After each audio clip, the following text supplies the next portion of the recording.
स्वागत है साथियों, आप लोग का आईडू क्लासेस में। आज हम लोग चर्चा करेंगे अध्याय 11 जिसका नाम है प्रकाश, छायाएं एवं परावर्तन। तो हम लोग इसको जानेंगे, क्या होती है प्रकाश और उसकी छायाएं क्या होती है और क्या होते हैं परावर्तन। ठीक है दोस्तों, तो इसको हम लोग डिटेल में चर्चा करेंगे। तो देखिए दोस्तों, हम अपने चारों तरफ अनेक प्रकार की रंग बिरंगी वस्तुएं देखते हैं। जैसे कि आप मान लीजिए स्कूल जाते समय हम अनेक वस्तुएं देखते हैं, जैसे कारें, बसें, साइकिल, वृक्ष, जंतु तथा कभी कभी पुष्प भी देखते हैं। आपके विचार से इन वस्तुओं को हम लोग कैसे देखते हैं? ठीक है, देखिए दोस्तों, आगे बता रहा है कि रात्रि के समय जब पूर्ण अंधकार हो तब इन्हीं स्थानों के बारे में आप विचार कीजिए। ठीक है, जो चीज़ आप दिन में देखते हैं रात्रि के समय भी उसके बारे में विचार कीजिए। आप क्या देखेंगे? मान लीजिए रात्रि के समय आप पूर्णतः अंधेरे कमरे में जाते हैं, तो क्या आप कमरे में रखी हुई किसी भी वस्तु को देख पाते हैं?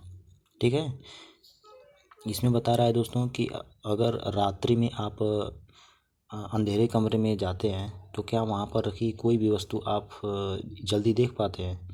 आप लोग सोच कर बताइएगा, गेस कीजिएगा। लेकिन जब आप कोई टार्च अथवा मोमबत्ती जलाते हैं, जैसे ही आप दोस्तों टार्च जलाते हैं, चाहे मोमबत्ती जलाते हैं, चाहे अपने बिजली का बल्ब जलाते हैं, तो उस कमरे में रखी हुई वस्तुओं को देख सकते हैं। ऐसा क्या ऐसा नहीं है कि जो बिना प्रकाश की वस्तुएं को नहीं देख सकते? प्रकाश वस्तुओं को देखने में हमारी सहायता करता है। देखिए दोस्तों, प्रकाश एक ऐसा साधन है या माध्यम, उसको मान लीजिए, जो किसी भी वस्तु को दिखाने में हमारी मदद करता है। ठीक है, देखिए आगे बता रहा है, टार्च का जो बल्ब होता है एक ऐसी वस्तु है जो स्वयं प्रकाश देता है। सूर्य आकाश में एक ऐसा पिंड है जो पृथ्वी को प्रकाशित करता है। दिन के समय हम इसी प्रकाश में वस्तुओं को देख पाते हैं। जो वस्तुएं सूर्य की तरह स्वयं प्रकाश का उत्सर्जन करती है उन्हें दीप्त वस्तु कहते हैं। देखिए दोस्तों, मैं थोड़ा सा आपको बता देना चाहता हूँ दीप्त वस्तु क्या होता है। देखिए, दीप्त वस्तु किसे कहते हैं? तो ऐसी वस्तुएं जो स्वयं स्वतः प्रकाश का उत्सर्जन करती हैं। ठीक है, स्वतः प्रकाश का उत्सर्जन करती हैं, उन्हें हम दीप्त वस्तुएं कहते हैं। जैसे आप मान लीजिए सूर्य आपका एक दीप्त वस्तु के रूप में है। और अदीप्त वस्तुएं क्या होती हैं? ऐसी वस्तुएं जो प्रकाश का उत्सर्जन स्वयं नहीं करती हैं, वह किसी और के प्रकाश से प्रकाशित होती हैं, उन्हें हम अदीप्त वस्तुएं कहते हैं। ठीक है, अब हम साथियों चर्चा करेंगे पारदर्शी, अपारदर्शी तथा पारभासी वस्तुओं के बारे में। चलिए जानते हैं क्या होता है ये सब। देखिए, आपको याद कीजिए, हमने अध्याय 4 में वस्तुओं को पारदर्शी, अपारदर्शी, पारभासी के रूप में समूह में बांटा। अगर दोस्तों अध्याय 4 आप लोगों ने नहीं देखा है तो उसको जाकर देख लीजिए। मैंने सारी वीडियो जो है वो प्लेलिस्ट में अपलोड कर दी है। इसमें बता रहा है दोस्तों, यदि हम किसी वस्तु के आर पार नहीं देख सकते तो वह वस्तु क्या हो जाएगी? अपारदर्शी। ठीक है, जिसके हम आर पार न देख सके उसको हम क्या बोलेंगे? अपारदर्शी। यदि आप किसी वस्तु के आर पार देख सकते हैं तो उस वस्तु को अपने अंदर से होकर जाने देती है, ऐसी वस्तुओं को पारदर्शी वस्तु कहते हैं। देखिए, पारदर्शी वस्तु क्या होती है? जिसके आर पार देखा जा सकता है। ठीक है, चाहे कुछ भी हो। जैसे आप मान लीजिए आपके पास पन्नी है, पन्नी ले लीजिए, चाहे कुछ ऐसी चीज़, जैसे आप मच्छरदानी, आप मान लीजिए मच्छरदानी के अंदर हैं तो उसके आर पार आप देख सकते हैं, तो इसको मान लीजिए आप पारदर्शी वस्तु कह सकते हैं। ठीक है, और बता रहा है पारभासी। देखिए, ऐसी वस्तुएं जो मतलब जिनके आर पार देखा तो जा सकता है पर अस्पष्ट रूप से नहीं देखा जा सकता है, उनको हम क्या कहेंगे दोस्तों? पारभासी। ठीक है, जिनके आर पार स्पष्ट रूप से नहीं देखा जा सकता है उनको हम पारभासी के नाम से जानेंगे। तो दोस्तों आशा करता हूँ कि यह आप खूब अच्छी तरीके से समझे होंगे। देखिए यहाँ पर बताया है कि एक, देखिए यहाँ बच्चा है, यहाँ वस्तु का यह देखने के लिए परीक्षण करना कि वे प्रकाश को अपने में से जाने देती हैं अथवा नहीं। ठीक है, तो यह दोस्तों देखिए इसमें मतलब देख रहा है, देखिए अगर प्रकाश है तभी हम किसी वस्तु को स्वयं को हम लोग देख सकते हैं, अगर प्रकाश नहीं होता तो हम लोग स्वयं को नहीं देख सकते। ठीक है, आगे 31.1 है, 11.1 है। इसमें आपको वस्तु पदार्थ जैसे इसमें पेंसिल दिया है, ठीक है, रबड़ गेंद दिया है लिखने के लिए, कागज़ की सीट है। आपको करना क्या है, वस्तु के पार देखने संभवतः पूर्णतः आंशिक या बिल्कुल नहीं टिप्पणी करना है इसके बारे में कि कौन सी वस्तु है जिसके आर पार देखा जा सकता है। ठीक है, और यहाँ पर अपारदर्शी, पारदर्शी, पारभासी वस्तुओं को लिखना है। तो जो जो वस्तुएं पारदर्शी अपारदर्शी होंगी उनको आप लोग लिखिएगा इसमें। ठीक है, अब देखिए आपका अगला हेडिंग है साथियों, छायाएं वास्तव में क्या होती हैं। तो छायाएं वास्तव में क्या होती हैं, चलिए हम लोग जानते हैं वास्तव में। देखिए इसके लिए हमें क्रियाकलाप 2 को खूब अच्छी तरीके से समझना है। देखिए मान लीजिए अब प्रत्येक अपारदर्शी वस्तु को धूप में ज़मीन से कुछ ऊंचाई पर एक एक करके पकड़िए। ठीक है, और धरती पर आप क्या देखते हैं। ठीक, आप जानते हैं कि धरती पर बने ये गहरे काले धब्बे जो होते हैं वस्तुओं की छाया के कारण हैं। जैसे दोस्तों सूर्य उगता है समथिंग 11 बजे के करीब, आप धूप में जाइए और यहाँ पर आप एक तरीके से यहाँ पर एक जगह पर खड़े हो जाइए। जब आप जहाँ आप ऐसे खड़े होंगे तो आपकी परछाई भी ये छोटी सी होकर इसी तरह दिखाई देगी। ये आपकी मान लीजिए परछाई है, तो आप अपने परछाई को अगर पकड़ना चाहेंगे तो नहीं पकड़ पाएंगे। ठीक है, तो जब सूर्य की रोशनी पड़ती है तो मान लीजिए इस पर पड़ी तो इसके पीछे का जो मतलब इसका छाया आ रहा है, तो यही तो छाया हुआ। जो पीछे का जो भी चित्र बनता है वही छाया होती है। ठीक है, अब आगे बता रहा है दोस्तों, मैदान में कागज़ की एक सीट बिछाइए। आगे इसमें बता रहा है आप जानते हैं कि धरती पर बने काले धब्बे जो है वस्तु की छाया के कारण है, और कभी कभी आप वस्तु की छाया देखकर वस्तु को पहचान सकते हैं।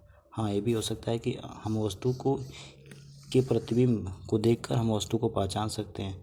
मैदान में जैसे बता रहा है कि कागज़ की सीट बिछाइए और किसी किसी सामान्य जानकर अपारदर्शी वस्तु को किसी ऊंचाई पर, यहाँ पर जैसे एक फिगर में दिखाया गया है दोस्तों, कभी कभी वस्तु की छाया वस्तु की आकृति के बारे में बताती है। कभी कभी जो वस्तु की छाया होती है वस्तु की आकृति के बारे में भी बता देती है। इसमें बता रहा है कि जो हाथ में इस प्रकार पकड़िए कि उसकी जो छाया है ज़मीन पर बिछी कागज़ की सीट पर पड़े रहे, और जब आप वस्तु को पकड़े हुए हो तो उस समय जो अपने किसी मित्र से छाया को बाहरी जो छाया है, छाया की बाहरी रेखा खींचने के लिए आप कहिए। ठीक है, जो छाया आ रही है उसको बाहरी रेखा से खींचने को आप कहिए। इस प्रकार अन्य वस्तुओं की छाया की बाहरी रेखा खींचना है, और अब अपने कुछ अन्य मित्रों से छायाओं को बाहरी रेखा देखकर वस्तुओं को पहचानने के लिए कहिए। कितनी वस्तुओं का सही पहचान लोग कर सकते हैं। दोस्तों इस प्रकार से आप खेल के माध्यम से छाया को पहचान सकते हैं। जैसे मान लीजिए आपके पास साइकिल है, ठीक है, उस साइकिल को जैसे आप मतलब धूप में लेकर जाएंगे, ठीक, तो वहाँ पर उसकी छाया तो बनेगी। अब जहाँ पर छाया बनेगी उसको मतलब किसी पेंसिल से या मतलब किसी खांचेदार वस्तु से उसको वहाँ तक डिजाइनिंग में जैसे जैसे वो छाया बनती है, ठीक है, जैसे मान लीजिए आपकी साइकिल है, यहाँ पर उसकी छाया तो पड़ेगी, तो उसके साइड साइड से जैसे जैसे वो गया है वैसे वैसे आपको बना देना है। ठीक है, वैसे वैसे रेखा खींच देनी है, और अपने दोस्तों से पूछना है कि मतलब यह किस चीज़ का मतलब छाया है। तो आपके दोस्त अगर मतलब जागरूक होंगे तो ज़रूर बताएंगे कि हाँ ये साइकिल का मतलब चित्र है। ठीक, इस प्रकार दोस्तों आप लोग क्रियाकलाप 4 भी पढ़िएगा। यहाँ पर देखिए मैं एक फिगर दिखा रहा हूँ आपको, ये देखिए, जैसे एक लड़की यहाँ पर देखिए पीछे खड़ी है, और एक लड़की लाइट जला रही है, और एक लड़का यहाँ पर खड़ा है। अब जब ये लाइट जला रही है, ठीक है, ये रात्रि का टाइम है, ये देखिए लाइट जला रही है, तो इसका जो प्रकाश है ये इस आदमी पर पड़ रहा है, इस लड़के पर पड़ रहा है। ठीक, जो भी प्रकाश पड़ रहा है उसका देखिए छाया जो है वो पीछे यहाँ पर दिखाई दे रही है। इसी छाया को देखकर पहचानना है कि हाँ ये वास्तव में किसकी छाया है। ठीक है। और देखिए यहाँ पर बताए आपके हाथों में छिपी जंतुओं की छायाएं। देखिए आपके हाथों में अब देखिए तरह तरह जैसे जैसे आप हाथ बनाएंगे यहाँ पर देखिए तरह तरह का हाथ बना रहा है और कुछ जंतु बन रहे हैं। ठीक है, देखिए अलग अलग जंतु यहाँ पर बन रहे हैं। हाथ जैसे जैसे बना रहा है तैसे तैसे जंतु बन रहे हैं। अब हम लोग चर्चा करेंगे साथियों सूची छिद्र कैमरा। क्या होता है सूची छिद्र कैमरा, चलिए जानते हैं। देखिए दोस्तों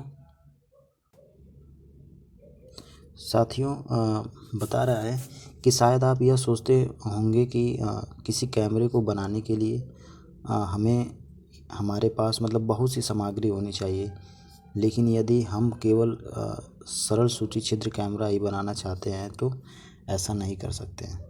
तब ऐसा नहीं है। ठीक है, अगर मतलब जैसे हम लोग एक सरल छिद्र कैमरा ही बनाना चाहते हैं तो ऐसा नहीं है। सरल छिद्र कैमरा जो है साथियों वो आसानी से बन जाएगा। तो मैं क्रियाकलाप के माध्यम से मैं बताऊंगा कि वह कैमरा आपका कैसे बनेगा। देखिए सबसे पहले आपको दो ऐसे बॉक्स लेने हैं जिनमें से एक बॉक्स दूसरे के भीतर बिना अंतराल के खिसक सके। ठीक है, दोनों बॉक्सों का एक छोटा फलक काट देना है और इस बॉक्स को लेकर एक दूसरे के मतलब छोटे फलक के बीचों बीच एक छोटा सा छिद्र बनाना है। जैसे 11.5 ए और 11.5 ए में बताया गया है। इस प्रकार छोटे बॉक्स के दूसरे छोटे फलक पर एक वर्गाकार आकृति जिसकी जो भुजा है लगभग 5 सेंटीमीटर से 6 सेंटीमीटर हो उसको काट लेना है। जैसे मैं आपको फिगर दिखा रहा हूँ दोस्तों, ये देखिए ये फिगर है। एक बॉक्स यहाँ पर हो गया, मतलब टोटल दो बॉक्स है। देखिए ये दूसरा बॉक्स यहाँ पर है। तो देखिए क्या क्या करते हैं इसको। अब बता रहा है कि 5 से 6 मीटर तक इसको काट लेना है। कटे हुए भाग पर क्या करना है, पर ट्रेसिंग पेपर यानी पारभासी पर्दा लगा देना है और लगाकर चिपका कर ढक देना है। और 11.5 बी वाले में छोटे बॉक्स को बड़े बॉक्स में इस प्रकार से खिसकाना है कि छोटे बॉक्स का जो पारभासी ट्रेसिंग पेपर वाला पर्दा है बड़े बॉक्स के भीतर हो और आपका सूची छिद्र कैमरा उपयोग के लिए तैयार हो जाए। ठीक है, सूची छिद्र कैमरा लेकर छोटे बॉक्स में खुले हुए सिर से रखना है और अपने सिर तथा सूची छिद्र कैमरा को काले रंग के कपड़े से ढक देना है। ठीक है, अब सूची छिद्र कैमरे से दूसरे की वस्तुएं जैसे पेड़ अथवा इमारतों को देखने का प्रयास करना है। सुनिश्चित करें कि जिस वस्तु को आप सूची छिद्र कैमरे से देखना चाहते हैं वह सूर्य की तेज़ धूप में रखी हो और छोटे बॉक्स को सूची छिद्र से बने बड़े बॉक्स के आगे पीछे तक खिसकाया जाए और जब तक दूसरे छोर पर लगे हुए ट्रेसिंग पेपर पर तस्वीर न मिले। ठीक है, तब तक ये आपको काम करना है। अब आप देखेंगे दोस्तों कि सूची छिद्र कैमरे के जो प्रतिबिंब अपनी छायाओं से भिन्न हो जाएंगे और सूची छिद्र जो कैमरे हैं से सूर्य के तीव्र प्रकाश में सड़क पर गतिमान वाहनों एवं व्यक्तियों को आप देख सकते हैं। क्या कैमरे द्वारा देखे गए चित्र दूसरी ओर की वस्तुओं के रंगों को दर्शाता है? क्या प्रतिबिंब जो है वो सीधे अथवा उल्टे यानी आश्चर्य। तो देखिए दोस्तों, आइए अब अपने सूची छिद्र कैमरे से सूर्य के प्रतिबिंब बनाएं और इसके लिए हमें थोड़ी सी भी भिन्न व्यवस्था चाहिए। हमें गत्ते की एक बड़ी शीट चाहिए जिसके मध्य में छोटा सा छिद्र हो और गत्ते की शीट को सूर्य की तरफ इस तरह पकड़ें कि उसकी जो छाया है साफ क्षेत्र से बने हो। और क्या आप सूर्य का वृत्ताकार जो प्रतिबिंब है गत्ते की शीट की छाया के मध्य में देखते हैं तो देखिए जो ए बी से जो बना है दोस्तों, ये सी है। देखिए किस तरीके से इसको डिजाइनिंग करके बनाया गया है। तो ये दोस्तों इसके लिए आपको पैसे की ज़रूरत नहीं है, ठीक है, बस डिब्बा होना चाहिए आपके पास। कैमरा ये बनकर तैयार हो जाएगा आपका। अब आप लोग क्रियाकलाप 6 भी पढ़िएगा, ठीक है। अब हम लोग चर्चा करते हैं दर्पण तथा परावर्तन के बारे में। देखिए दर्पण जो होता है दोस्तों, दर्पण जिसमें हम लोग अपना चेहरा देखते हैं, फेस देखते हैं। दर्पण मुख्य रूप से 2 प्रकार का होता है, एक उत्तल दर्पण होता है, एक अवतल दर्पण होता है, ठीक है। ये आपको आगे पढ़ाया जाएगा। बस आपको यहाँ पर इतना जानना है कि जो दर्पण होता है उसमें हम लोग अपना चेहरा देख सकते हैं, ठीक है। और परावर्तन क्या होता है दोस्तों, तो जैसे मैं आपको बता रहा हूँ, मैं परावर्तन ऐसे बता रहा हूँ कि आपको पूरी अच्छी तरीके से समझ में आ जाएगा। जैसे मान लीजिए यह आपका कांच है, ठीक है। फिर से मैं इसको बना रहा हूँ। ये मान लीजिए ये आपका कांच है, एक तरफ इसको मतलब कलई की गई है, ठीक है, और एक तरफ मतलब कलई नहीं है। यहाँ पर मान लीजिए एक टार्च है, ठीक।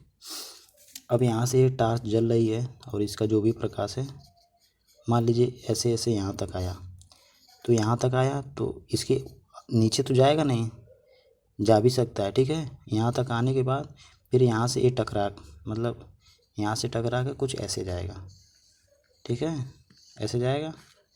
तो जो दोस्तों यही टकरा रहा है, यही इसका परावर्तन हो जाएगा, ठीक है। तो आशा करता हूँ ये आप अच्छी तरीके से समझे होंगे। इसी प्रकार आप मिरर के माध्यम से, दर्पण के माध्यम से प्रकाश का एक स्थान से दूसरे स्थान पर उसको परावर्तन के माध्यम से भेज सकते हैं। जैसे मान लीजिए आपके पास 3 मिरर हैं, 1 2 3 मिरर हैं, ठीक है। और चौथा जो मिरर है, चौथा मिरर नहीं, लाइट है, ये लाइट है दोस्तों। सबसे पहले लाइट को आप ऐसे जलाएं कि इसका जो प्रकाश है इस वाले मिरर पर आ जाए, ठीक। और फिर इस मिरर को ऐसे सेट करें कि इसका जो प्रकाश है इस वाले मिरर पर आए, इस वाले दर्पण पर आ जाए। और फिर इस वाले दर्पण को ऐसे सेट करें कि इसका जो है इस वाले दर्पण पर आए। तो देखिए दोस्तों, यहाँ से लेकर आपने प्रकाश कहाँ तक भेज दिया, यानी मिरर 1, मिरर 2, मिरर 3। और भी मान लीजिए यहाँ पर कोई मिरर है तो इसका प्रकाश मिरर 4 के पास भी चला जाएगा, ये कहीं और भेज सकता है। ऐसे करके आप मतलब प्रकाश को एक स्थान से दूसरे स्थान तक भेज सकते हैं। दोस्तों ये जो चैप्टर है आपका यहीं पर समाप्त हो जाता है। और आशा करता हूँ दोस्तों ये जो चैप्टर आपको खूब अच्छी तरीके से समझ में आया होगा। और जो क्वेश्चन आंसर है दोस्तों, इसमें टोटल जो क्वेश्चन आंसर है वो टोटल 4 क्वेश्चन है। हम लोग नेक्स्ट वीडियो में सारे क्वेश्चन आंसर पर चर्चा कर लेंगे, ताकि आपका और भी आसानी तरीके से सोल्व हो जाए। तो दोस्तों अगर आप लोग चैनल पर नए हैं तो चैनल को सब्सक्राइब कर लीजिए और बेल आइकन को भी प्रेस कर दीजिए, ताकि जितने भी हम लोग नई नई वीडियो बनाते हैं उसका नोटिफिकेशन आपको मिलता रहे। तो दोस्तों मिलते हैं नेक्स्ट वीडियो में, तब तक के लिए नमस्कार।